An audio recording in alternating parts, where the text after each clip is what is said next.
Hey, hey, hey, hey, let's go, Buffalo. Come on, baby.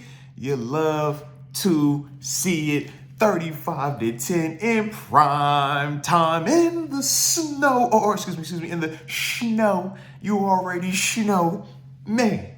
Beautiful, beautiful night, man, by the Buffalo Bills right there. Hit that like button one time for the culture. And of course, do not forget to subscribe because we are now not only punched our ticket to the postseason, but this is our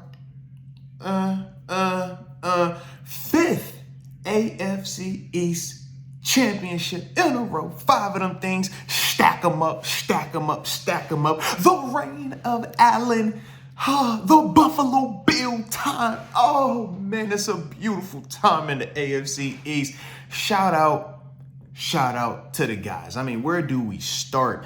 I mean, we'll start with Josh Allen. Why not? Because my guy threw 2 touchdowns, ran a touchdown. Oh, and he even caught a touchdown.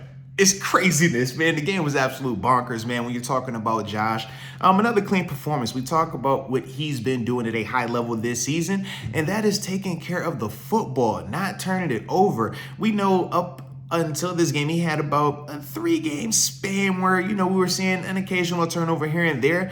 But as a whole, his performances were still clean, right? And today was just another one of those performances where even in the ultra inclement weather, the crazy snow, he was still protective of the football. Not only running it, not putting it on the ground, but also through the air. Really didn't even put it in harm's way. And that's the part that you love to see with him, man, because that's the big thing with Josh. We know he's able to score an infinite amount of touchdowns. He proved that last year in terms of the total touchdown margin that he had and being almost, 15 plus touchdowns ahead of the nearest guy. But the knock was taking care of the football, turnovers. This year, in tonight's game, he proved once again that he can get the job done at a high level without having to put it in harm's way. And that was the big difference because statistically, I mean, both teams had the ball about the same amount of snaps, same amount of time, but it was probably about 100 yards difference in total offense, and that was due to the explosive plays that Josh was able to provide, along with James Cook. We ain't gonna forget about the running game, and we'll talk some James, but to me, man, I thought that was the big thing with Josh tonight. When you talk about the insane touchdown throw / reception that my man had, I mean, first off, great job by Amari Cooper going to catch that ball. He was definitely a little bit off in terms of the accuracy. But then from there, just taking it and being a heads-up ball player, man, that was the Travis Kelce move, right?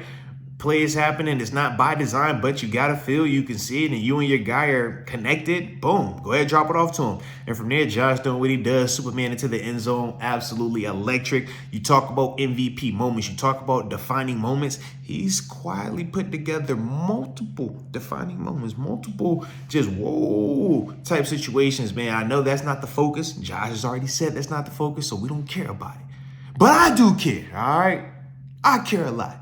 And I think he deserves to be in that convo even heavier than what he's already in. But we'll let that handle itself. Right now, we cooking up something nice. Because remember, we weren't even supposed to have, we weren't even supposed to be over 500 this year. Definitely weren't supposed to be in terms of postseason, locking it up this early, and for certain weren't going to win the division.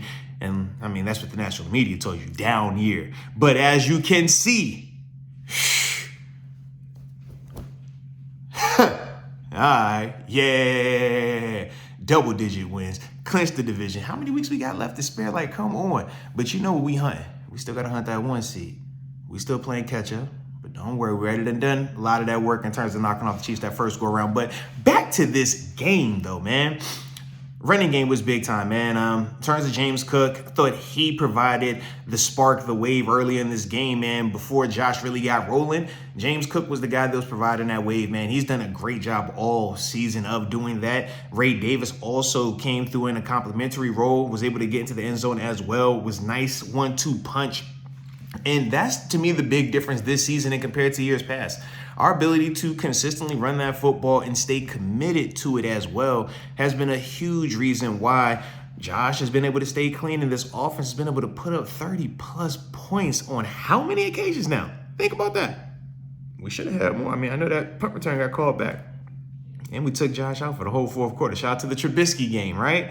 But that's an awesome situation that we have right now in terms of our ability to score the football, regardless of the weather, regardless of the location. That has remained true, and we can do it in a multitude of ways, through the air or running the football traditionally or with Josh.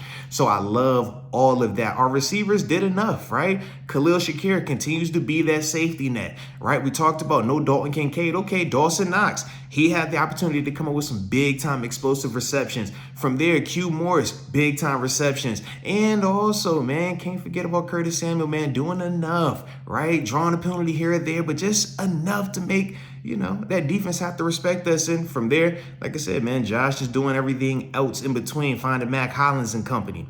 So I love that. Defensively, man, bend but don't break. That's what we do, and then we create turnovers and capitalize, be opportunistic, right? We obviously were able to do that down by the red zone. I believe it was Taylor Rapp who had the forced fumble, and then from there, Christian Benford was obviously with the recovery, and then the other side was the crazy ball pop out, go get it, and then Greg Russo also with the fumble recovery as well, man. So, from there, man, finding ways to win the turnover battle, you love to see that. I thought we had enough pressure, even though it wasn't in the sense of Brock Purdy getting hit on multiple occasions. I just felt like he had to play faster than he would like to, and it caused him to be uncomfortable. But let's not get it twisted. Christian McCaffrey going down was a nice addition for us. We definitely hope he's healthy, but he was having some success running the football, and that would have been interesting to see just if he was able to continue on with the pace that he was on early in the game.